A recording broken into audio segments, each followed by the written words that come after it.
Good morning or afternoon, I never know, or good evening, I never know when you're actually watching these lessons. Anyways, welcome back. I am Novella, your English coach, and yes, today what we are going to do is taking a closer look to conditional clauses, if clauses number 3, plus some special constructions, and namely, if only I wished. So, first thing you need to know, two things you need to know.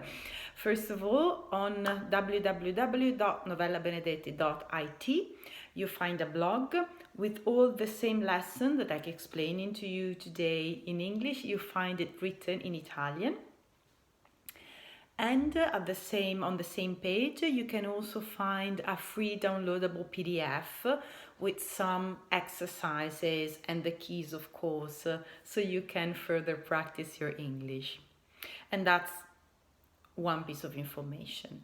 The second piece of information that you might find useful is that this is the second lesson on if clauses. The first one was last month, where we saw a little bit conditional 1 and conditional 2. And yes, if you need to bring your English from B1 intermediate level to B2 upper intermediate level, this is the place to be.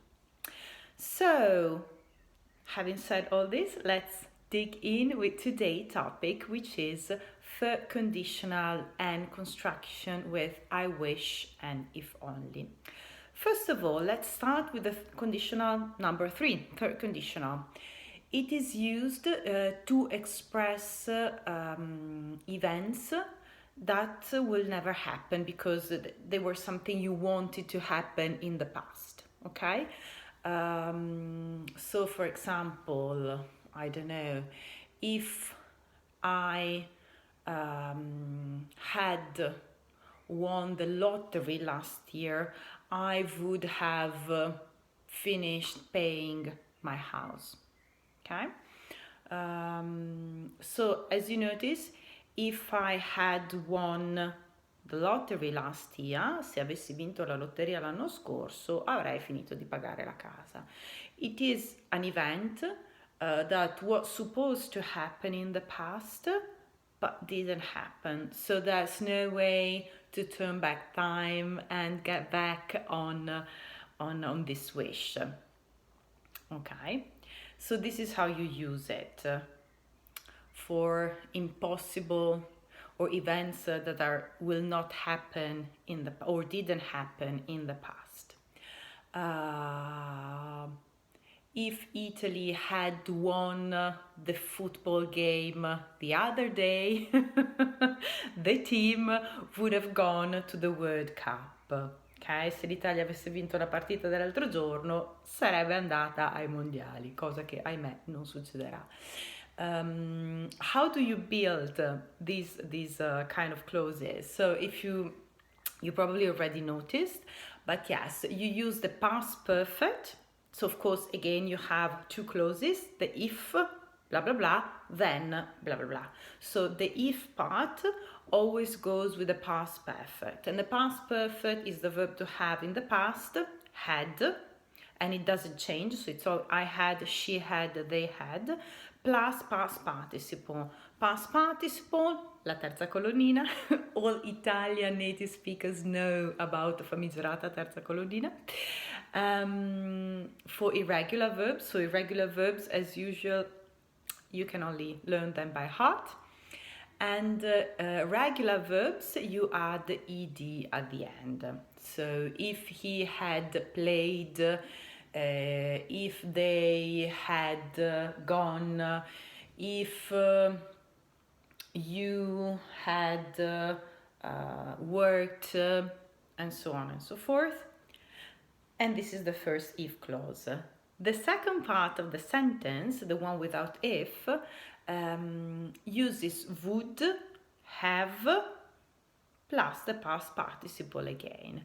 So be careful, after would you always have. So not has, not having, No, you always have the infinitive without to. So I would have done, I would have said, she would have gone, they would have played, and so on and so forth. Okay, so this is the construction. Of course, as I mentioned you in the other class, yes, I tend to start if clauses with if because that's the topic, but you can also twist the sentence around and say Italy would have played in the World Cup if it had won the match the other day. Yes. How do you build the negative form? You use not. Yes. Easy peasy. If Italy had not blah blah blah, or would not have blah blah blah. It depends which part of the sentence you wish to have in a negative form, okay? But you always use not. Would, wouldn't, or would not. And yes, hadn't or had not in the if part of the sentence. One small, very tiny input pronunciation wise, a lot of Italian tend to say would because there is the L, like could, would. It's like no, in English that L is mute. You don't hear it, they don't say it. So it's always could, would. So forget the L, okay? And then, of course, when you want to ask a question with if clauses, you just reverse the tenses. Would Italy have played in the World Cup if it had won the match the other day? And so on and so forth. Yes. So this is it when it comes to third conditional. Of course, if you have questions, feel free to write a comment or to write me an email or a message or whatever. And then, of course, I will be more than happy to answer. Now, the second topic of the day, which is somehow related to this, is the construction with I wish and if only. I wish and if only translates in Italian with the construction magari, papà, se solo lui avesse detto, avesse fatto. Yes. I wish is very nice. It can also be used alone. So I don't know. Yes. I don't know. Would you like to go on holiday next month? I wish, magari. But of course, it probably will not happen if I say I wish in that way, right? So you can say sentences like, I don't know, magari vivessi più vicino al mio ufficio. I wish I lived closer to my office. Magari lo rivedessi. I wish I could see him again. And of course, you can also use the construction with if only, se solo lo potessi vedere di nuovo, se solo vivessi più vicino al mio ufficio, if only I lived closer to my office, if only I could see him again, and so on.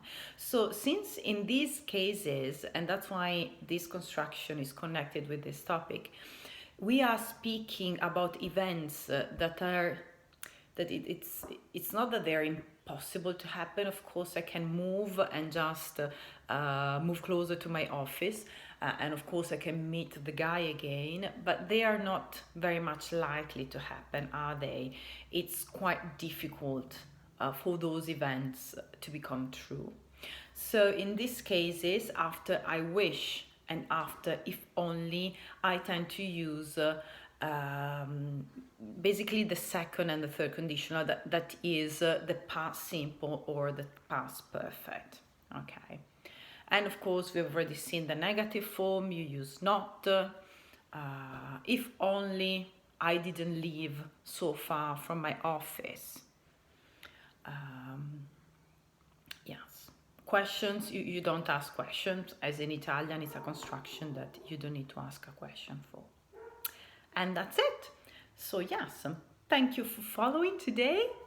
Very short Recap, we spoke today about third conditional and the construction with I wish and if only.